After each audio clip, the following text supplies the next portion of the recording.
TIB গত ৭ June একটি report প্রকাশ করে যেখানে তারা দেখায় নতুন সরকার ক্ষমতা গ্রহণের পর ১০০ দিনে ৬০৫ জন মানুষ খুনের শিকার হয়েছে। একটি রাষ্ট্রে কোনো নাগরিক খুনের শিকার কখনোই প্রত্যাশিত ঘটনা নয়, কিন্তু আমরা যদি বিগত ১৭ বছর আওয়ামী লীগ যখন সরকারে ছিল তখন পুলিশ সদর দপ্তরের রিপোর্ট দেখি, সেখানে দেখা যাচ্ছে ১০০ দিনে গড়ে ৮০০ জন মানুষ খুনের শিকার হয়েছিল। কিন্তু আওয়ামী লীগ সরকার যখন ক্ষমতায় ছিল তারা এক প্রকার প্রতাপের সাথে প্রশাসনিক দক্ষতা এবং এক প্রকার নিজেদের লোকদেরকে দিয়ে সাজানো প্রশাসন দিয়ে তারা দেশ পরিচালনা করেছিল, কিন্তু তখনও বাংলাদেশে গড়ে ৮০০ জন মানুষ হত্যা বা খুনের শিকার হয়েছে।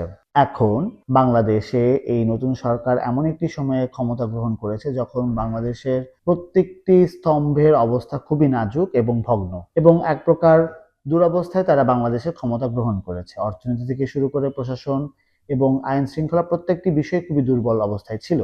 যেহেতু ৫ আগস্ট আন্দোলনের আগে আওয়ামী লীগ সরকার জনগণের বিরুদ্ধে পুলিশকে এমনভাবে ব্যবহার করেছে যে জনগণ বনাম পুলিশের এক প্রকার একটি যুদ্ধ অবস্থা ছিল। এখনো জনগণ পুলিশকে তেমনভাবে মানতে চাচ্ছে না এবং পুলিশও তার মনোবল আগের মতো ফিরে পাচ্ছে না।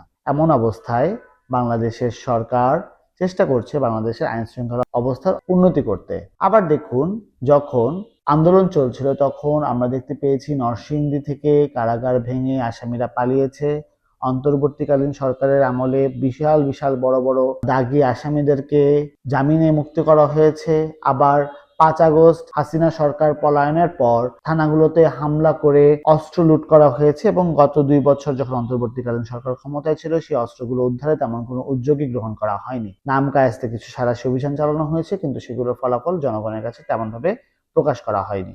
এখনো অস্ত্রগুলো হয়তো বা তেমন ভাবে উদ্ধার করা সম্ভব হয়নি। বাংলাদেশের আইন শৃঙ্খলা পরিস্থিতির এরকম অবস্থায় কিন্তু যে সংখ্যাটি এসেছে সেটি পূর্বের সরকারগুলোর তুলনায় অপেক্ষাকৃত কম।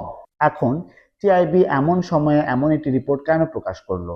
এর অবশ্যই একটি উদ্দেশ্য রয়েছে, সেটি হলো বিপুল জনগণের ম্যান্ডেট নিয়ে যে সরকার ক্ষমতায় এসেছে তাদেরকে জনগণের বিরুদ্ধে দাঁড় করানো, জনগণের কাছে অজনপ্রিয় করা, এবং আবারও যদি জনগণকে এই সরকারের বিরুদ্ধে নিয়ে একটি অরাজনৈতিক সরকারকে ক্ষমতায় নিয়ে আসা যায় সেটিরই একটি প্রচেষ্টা, সেটি দাবি করছেন বিশেষজ্ঞরা। তাহলে বাংলাদেশ সরকারের এই মুহূর্তে সবচেয়ে গুরুত্বপূর্ণ যে জিনিসটি ছিল সেটি হলো তাদের তথ্য মন্ত্রণালয়ের মাধ্যমে জনগণের কাছে সঠিক তথ্যটা উপস্থাপন করা, যে তারা কি পরিমাণ উন্নতি বা অবনতি হয়েছে তাদের সরকারের আমলে, তারা কি ধরনের উদ্যোগ নিয়েছে এবং কিভাবে তারা এই বিষয়গুলোকে দেখছে। কিন্তু তেমন কোনো আমরা প্রচার সরকারের পক্ষ থেকেও দেখছি না, যেখানে বিপুল সংখ্যক অর্থ ব্যয় করা হচ্ছে সরকারের বিরুদ্ধে, বিভিন্ন ধরনের প্রোপাগান্ডা চালানো হচ্ছে, মিথ্যা তথ্য দেওয়া হচ্ছে, অপতথ্য আসছে, মিথ্যা গুজব রয়েছে, সেখানে সরকারের তেমন কোনো প্রস্তুতিই নেই।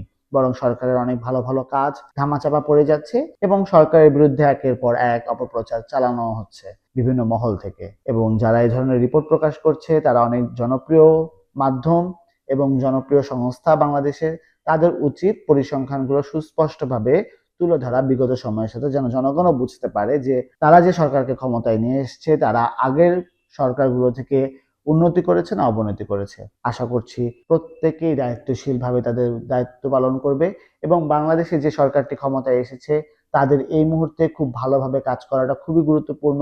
এই সরকার যদি কোনোভাবে ব্যর্থ হয় তবে বাংলাদেশ অদূর ভবিষ্যতে আরো সংকটকালীন সময়ের মধ্যে দিয়েই যাবে বলে মনে করা হচ্ছে। তাই বাংলাদেশের অগ্রগতির জন্য একটি রাজনৈতিক সরকারকে সুষ্ঠু সুন্দরভাবে কাজ করা খুবই গুরুত্বপূর্ণ এবং আশা করছি বাংলাদেশ সেই জায়গাটিতে থাকবে এবং এগিয়ে যাবে।